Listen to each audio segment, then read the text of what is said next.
Welcome to Subramani. When the markets go down by 5-10% and you think it will go down another 10%, so let's say 20% fall in the market, the most important asset becomes the liquid cash that you have in your bank account.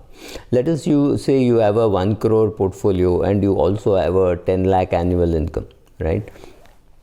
So how much loss you think you can afford when you translate it into terms of annual income?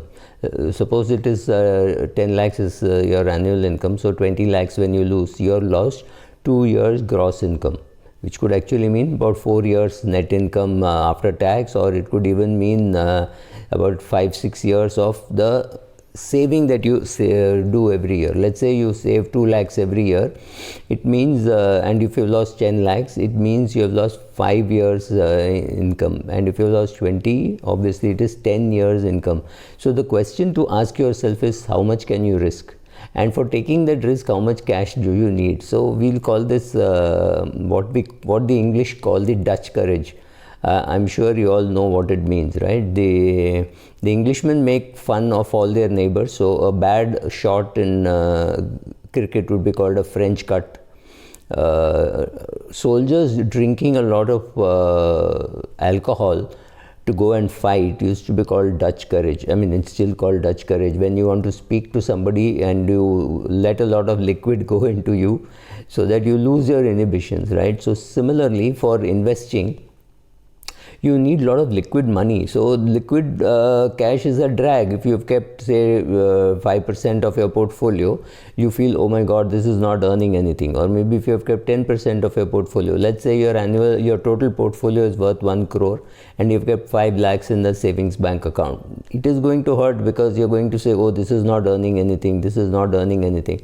But the day the market falls 20% or 10% and you're willing to buy, that cash is going to be very useful. So even if it happens once or twice in a year, you realize that the cost of opportunity, or the opportunity which you could encash, far outweighs the loss or a technical loss that you made by keeping the money in the savings bank account.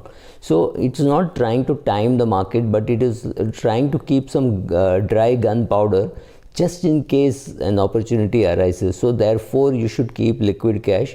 Yes, it will hurt you for a very long period of time. I mean, let's say you had kept this cash in 2018 or 2019. So 2019, 20 and almost end of 21, you didn't use it. Or maybe you used it in March 2020, but after that you have not used it. But you still accumulated and you had 5 lakhs of cash, and it was not doing anything. But now could be your opportunity to be buying.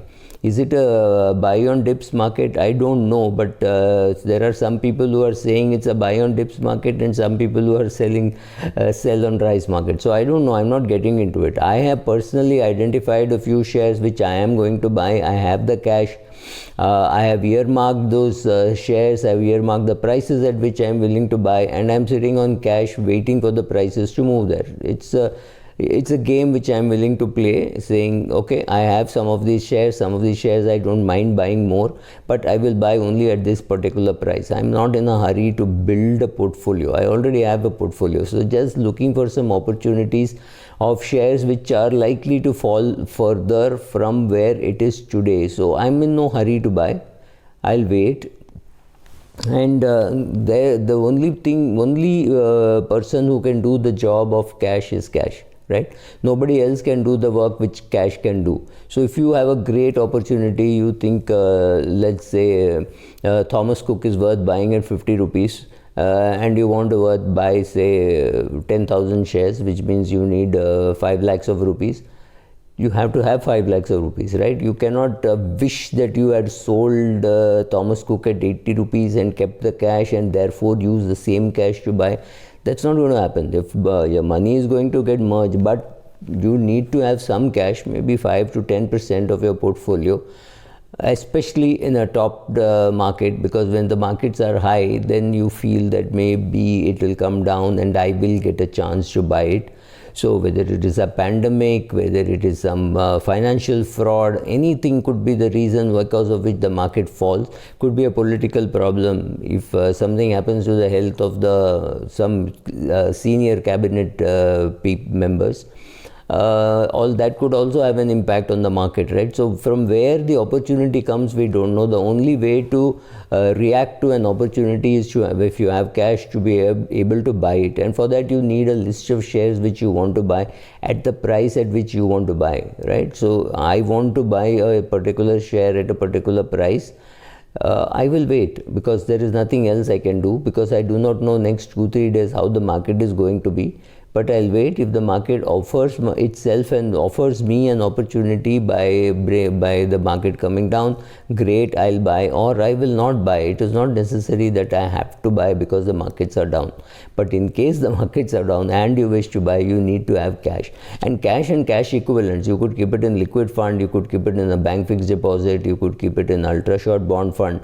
You could just literally have parked it somewhere where you know that you will be able to sell and you will be able to realize the money, sell or redeem or whatever, and be able to get the money as soon as possible for you to use it during a market fall.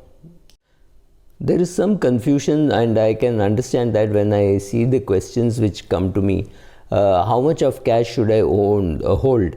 Now there are two answers to it. One is the amount of cash that you require for an emergency, like if you lost your job or something like that, some car has to be replaced, your car, major repairs for the car, and you own it personally, it's not your company car.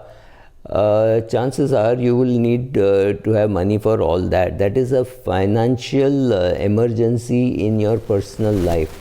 I am talking about that has to be very different and separate from the money that you are willing to earmark for investments. The two are not same.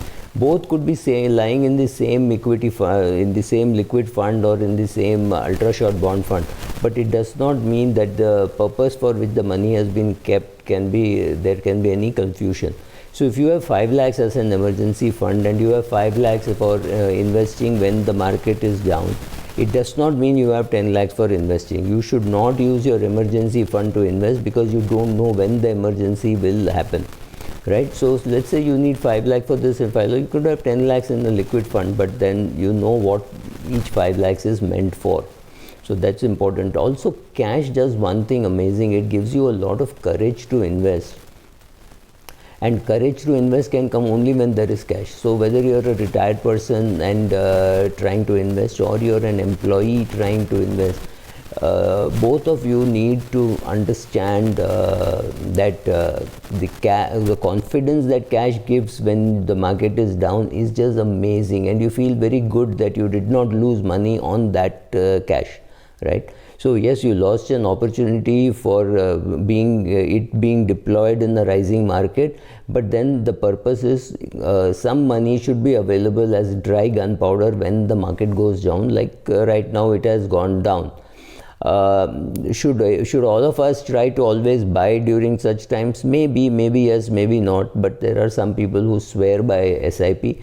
They should continue with their SIP, but this is largely meant for people who dabble in direct equity, who are looking for opportunities of when to buy, because when the opportunity offers itself, you cannot say sorry, but I forgot to keep that 5 lakhs. Then it doesn't help. So have some liquidity, it is useful, and that liquidity is what allows you to take brave decisions during a bad time, and that is necessary for you to do. Look at March 20. Thank you. Where can you seek liquidity? Suppose you don't have liquidity to buy some shares now and you think it's a great buy.